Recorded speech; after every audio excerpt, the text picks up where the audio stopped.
Good morning everyone.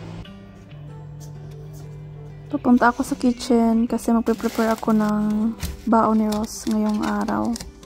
At naisipan kong gumawa ng lutuin itong popcorn or corn. At i-steam lang siya. Tapos eggs. Gusto niya yung yellow is hindi luto. So yung im natin ngayon is hindi siya lutuin yung yellow. Tsaka nagluto rin ako ng shrimp. Malapit ang maluto yung ating corn. Habang nagluluto ay nag-i-stretch muna. At ayun na nga, luto na yung corn. At nagluto rin ako ng rice. At parang itatoppings ko lang tong corn para yummy. Gusto niya yan. At ayun na nga, yung baon niya is done. It's all complete. At ready na nga si Mr. Gomora papunta sa kanyang trabaho. At ayun, habang paalis si Mr. is minamasdan ko siya. Kumbaga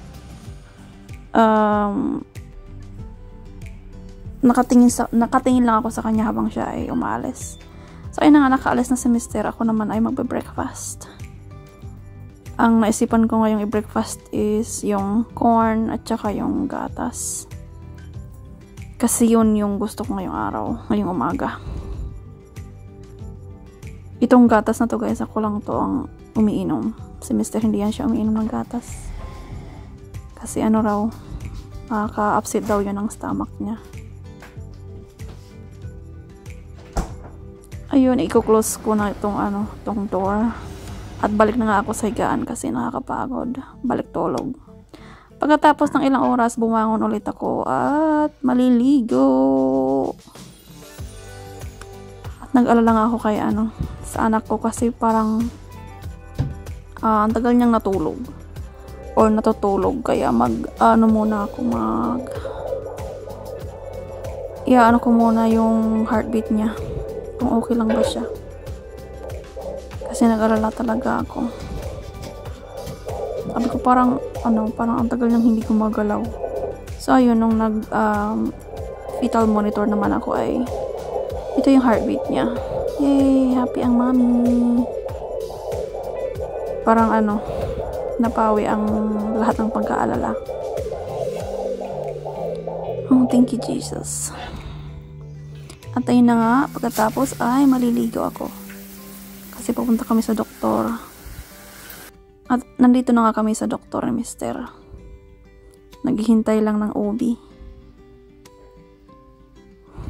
Pagkatapos nga ng aming appointment ay dumaan kami sa smoothie shop. Pangalan niya is Bonafide Jocery. Sabi ni Mr. gusto niya na daw i-try yung yung menu. Nakapag-try na kami nito dati, kaya lang matagal na. So ayun, siya yung pinapili ko ng mga flavor kasi yan si Mr. Maganda yan siya mamili ng mga flavor. At ayun na nga, mayroon na kami Baby, this looks delicious. Kasi ang init din. Yan yung kanya, ito yung akin. Parang basta ang sarap niya. May yan siya, may strawberry. And then yung kung yung mga sahog dyan.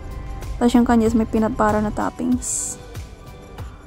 At basta guys, siya, malasa. The perfect. At pagkatapos nga ay pumunta kami sa sa Menards.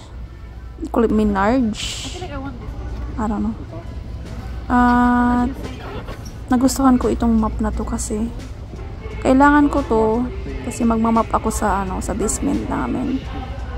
Sobrang alikabok doon.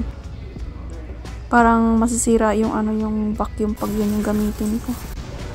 Tayo na nga, nag-check out na kami. At ayun, pagka-uwi namin is inumpisahan na namin yung room ng aming baby kasi sobrang kalat. Inumpisahan na naming alam niyo na linisin.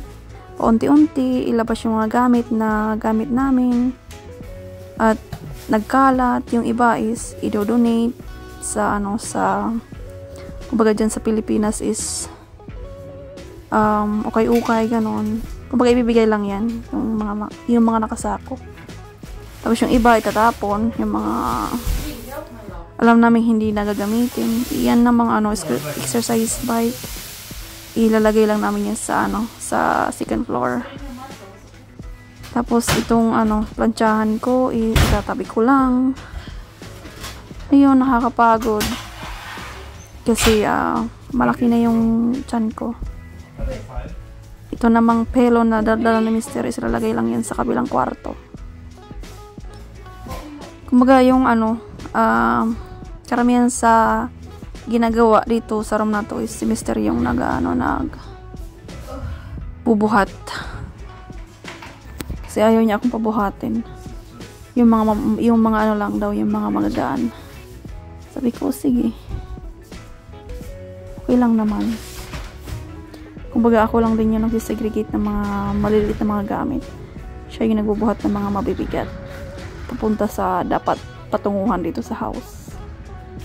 At yun na nga ay unti-unti nang nagliliwanag itong room na to. At pagkatapos ay pumunta kami sa Macy's. Ang tawag dito sa Amerika is Macy's. Isa itong mall siya, guys. Pumunta kami dito kasi naisipan kong mag maternity photoshoot. 'Di ba? Minsan lang 'to. Gusto kong magkaroon ng remembrance sa aking pagbubuntis or sa aking unang pagbubuntis. At ayun nga ay nagsusukat ako ng iba't ibang dress. Ayaw daw to ni Mr. kasi masyado daw luwa. Ito naman ay napaka-comfy niya. Kumbaga pantulog or pwede ko to siya magamit sa sa panganganak ko. At ang daw lambot. At ito na nga si Mr. din ay nagsukat ng kanyang polo para sa picture ganon in the future. Shopping in America versus shopping in the Philippines. I know. You're the only customer in the department store. Oh? Maybe you're a VIP customer. At nasa bahay na kami dito, guys. Hindi ko na na-film yung pagbibiyahe namin. Sobrang pagod ko at yung paa ko ay namamanhid. Kaya nilagyan ko ng pelo. Alright, that's it.